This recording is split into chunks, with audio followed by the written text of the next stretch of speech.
नमस्कार, मैं हूं आंचल सिंह और आप देख रहे हैं अपना पसंदीदा channel PR India news.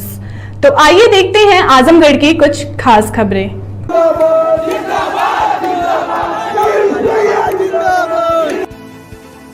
Azamgarh में सगड़ी तहसील की धरती पर आए करणी सेना के राष्ट्रीय अध्यक्ष वीरू भैया ने यहां क्षत्रिय समाज को संबोधित किया और कहा कि इतिहास गवाह है, अगर क्षत्रिय चाह दे तो कुछ भी असंभव नहीं है।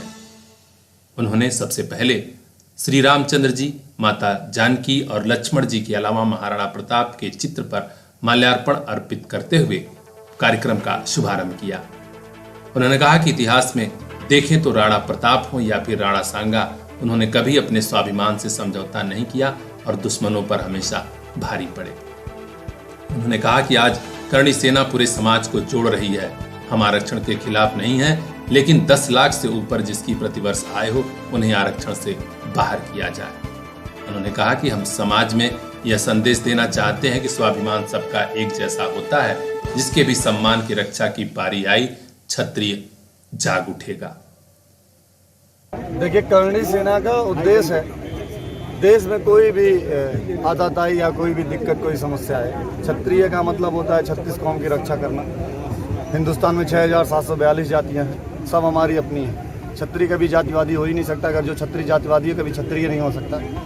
सर्वप्रथम अगर देश में कोई कुरीति हो या देश से जुड़ी या समाज से जुड़ी, उसके लिए लड़ने के लिए हमेशा सदैव क्षत्रिय आगे आया है।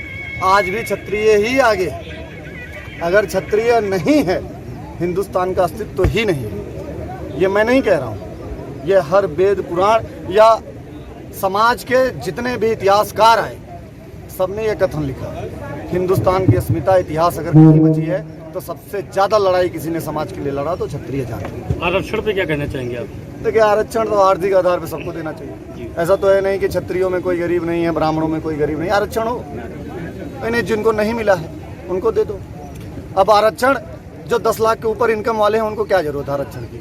रामविलास पासवान जी के घर को क्या आरक्षण की जरूरत है? मायावती जी के परिवार के आरक्षण क्या जरूरत है? या तथाकथित ओबीसी एससी के जितने लोग हैं वो लोग अपना आरक्षण उठा के अपने समाज के दबे कुचले लोगों को दे, कोई तकलीफ नहीं। लेकिन आरक्षण जातीय ना होके आर्थिक हो, ये उसके लिए मैं तत्पर हूँ, तैयार हूँ। मैं हमेशा डिबेट पे कहता हूँ। वर्तमान सरकार को आरक्षण के लिए क्या कहना चाहेंगे आप? देखिए, EWS जो 10% सवर्णों का आरक्षण है वो उत्तर प्रदेश सरकार ने लागू कर दिया है। दूसरी सरकार से बस यही मांग है कि आरक्षण के हिसाब से सिविल सर्विसेज में हमारी उम्र भी बढ़नी चाहिए। जो हमारे अटेम्प्ट हैं 3, अब उसको कम से कम 5 करना चाहिए, और उम्र जो है हम लोगों की 32, अब उसको कम से कम 35 करना चाहिए।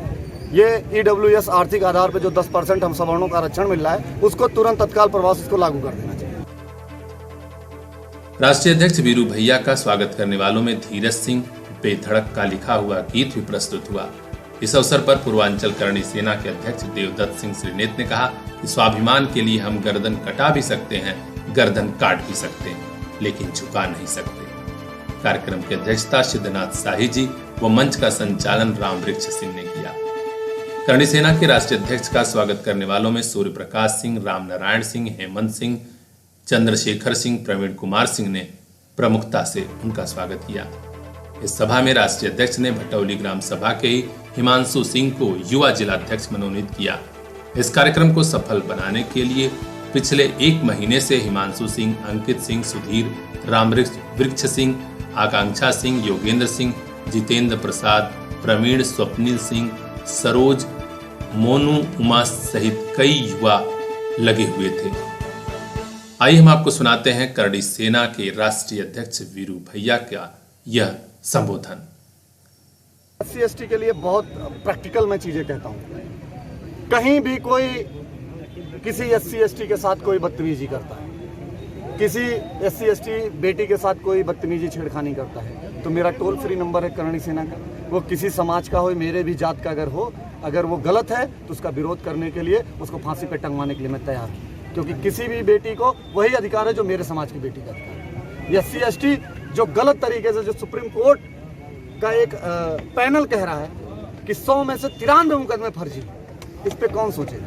अभी मैं जितना टाइम्स ऑफ इंडिया है या जितने भी बड़े पेपर हैं, अभी मैं कल का पेपर देख रहा था कि 97% मुकदमे फर्जी सिद्ध हुए हैं SC/ST। क्या उस पर मानहानि का केस नहीं बनना चाहिए? जो बेमतलब के सालों से जेल काट रहे हैं, बाद में पता चलता है कि मुकदमा ही फर्जी है, तो उनका कौन वापस लेके आए।